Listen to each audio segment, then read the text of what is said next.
And again, we're here inside Mission Control now while we're getting ready for a launch of a Soyuz craft tomorrow. There's some other training taking place here in the Control Center to get prepared for NASA's next generation vehicle, Orion, and its launch taking place later this fall.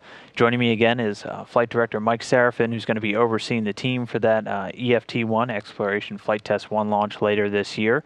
Mike, you joined me a little bit earlier this year in February when we were talking about the recovery test out in the ocean that was taking place, and I understand this week you guys are getting ready to do some simulations here in Mission Control. Now, real quick, before we get into those, just in case it's the first time anybody's hearing about this, give me a quick overview of what EFT-1 is, what you guys are hoping to accomplish.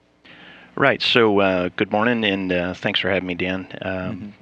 EFT-1 is the first space flight of the Orion capsule. So we're going to fly Orion into a high Earth orbit, and it's going to do a high energy return and test out the critical systems required before we put humans on board and go into deep space. So it'll launch out of Cape Canaveral Air Station on a United Launch Alliance Delta IV Heavy rocket, Launch Complex 37.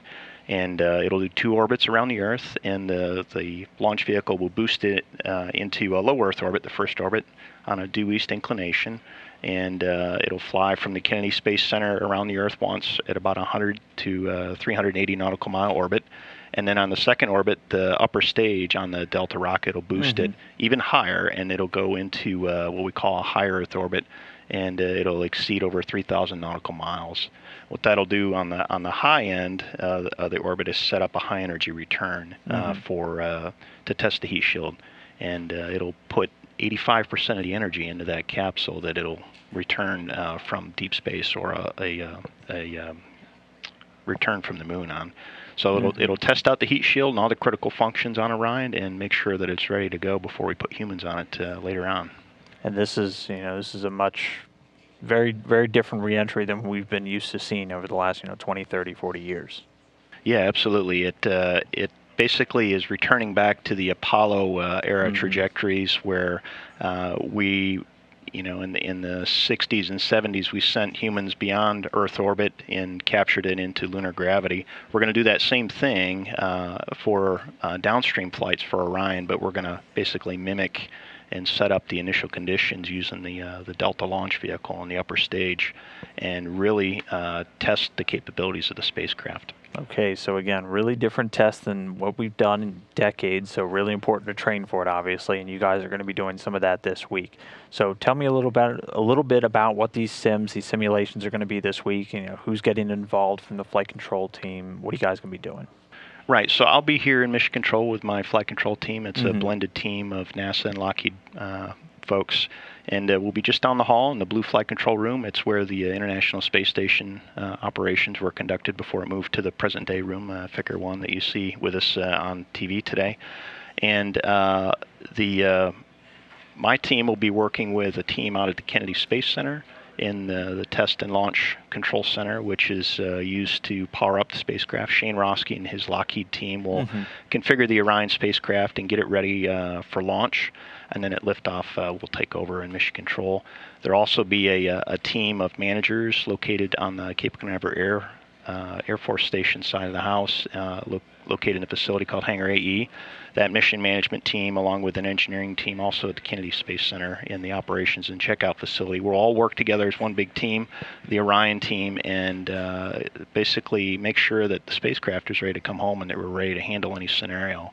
And we've been doing a little bit of training on the MCC side, and we're going to bring in the larger engineering team and the mission management team and train together as one big Orion team and test out the brand new program that we've established and the brand new concept of operations, because it is a new spacecraft. It does have different capabilities, and the program structure and engineering team is different. Prime contractor is different. So we're working together to establish a healthy program culture and a brand new team, the Orion team, and we're going to test out our concept of operations this coming week. And it's an exciting point because it means we're getting really close to flying this thing. Well, I mean, it's very integrated. It sounds like you're getting, everybody together who's going to be there for the actual show once it goes off. About how many sims do you guys typically do, leading up to this kind of a flight, or how many are you planning to do over the next year or so? Yeah, so the total number of simulations, we're doing about one a month. Okay. So we started back in the December timeframe, and we'll probably launch in late fall timeframe whenever the spacecraft is ready. So we'll do about a dozen sims by the time we're ready to fly, and about a third of those we're going to involve the mission management team and the engineering team, and really flesh out that concept of operations for the launch to flight to recovery, and then integrate it with the engineering and mission management team. And again, it's all new interfaces. Some of it's brand new ground infrastructure, and the team members, for the most part, have never sat in those roles before. They may have supported operations or engineering on different programs before, but this being a brand new program, folks have really never sat in that seat before, so we're going to understand our own roles and responsibilities, as well as how to interact with the other team members as a large team, and successfully fly Orion together this fall. Okay, and I know, like you said, it's going to be testing out a lot of the systems on Orion, obviously, for the engineering folks and things like that. What are you and the team really hoping to take away from EFT-1 once it gets off the ground? So the key goals are to test the critical systems on board the spacecraft, and when Orion becomes a free flyer in that second orbit, it is going to separate from the upper stage and test its own attitude control system, its own flight computers, its own guidance and navigation functions, all of the critical separation events like jettisoning the forward bag cover that is used to cover the main parachutes during entry, descent, and landing. It's basically a heat shield that goes over the parachutes. The main parachute deploy and splashdown conditions. We're going to gather data on all that and make sure that the conditions on board the spacecraft are safe to put humans on board for downstream flights, and that the heat shield and all the other critical components do their job.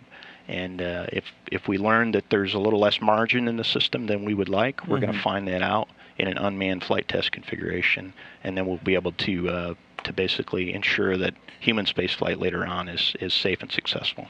Okay, well, big flight coming up, big sims this week. I mean, real quick, sounds like you're getting excited. You got to be getting excited that it's almost here.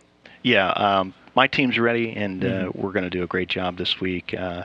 The larger team, we've got to basically make sure that we're all on the same page, and that's what we'll learn this week, and that's why we're going to do these large integrated sims with all the players. And I'm sure we're going to learn a few things, and I'm sure we're going to fix those and modify them for downstream training opportunities, but also for the mission. And that's why we train, is to really pound flat the plan that we've got, and to make sure that there aren't any soft spots. And if we do find them, we'll go fill them in, and we'll make sure that that as a team and as a integrated operations team, that we're ready to go. And I look forward to it. Again, this means that we're getting close to flying, and we're going to fly this fall. Oh yeah. All right. Well, again, Mike Seraphin, NASA Flight Director, who's going to be overseeing Exploration Flight Test 1 later this year. Going to be doing some sims this week as they continue to march forward towards that launch date. Again, the first flight into space of NASA's Orion, going to be a really exciting time. As always, you can visit nasa.gov/Orion for all of the latest in the program, news, pictures, everything you could possibly want to see. Mike, thanks so much for joining me here today. I'll probably see you in the sim room a little bit later this week. I really appreciate the update. Thanks. Yeah, thanks for having me.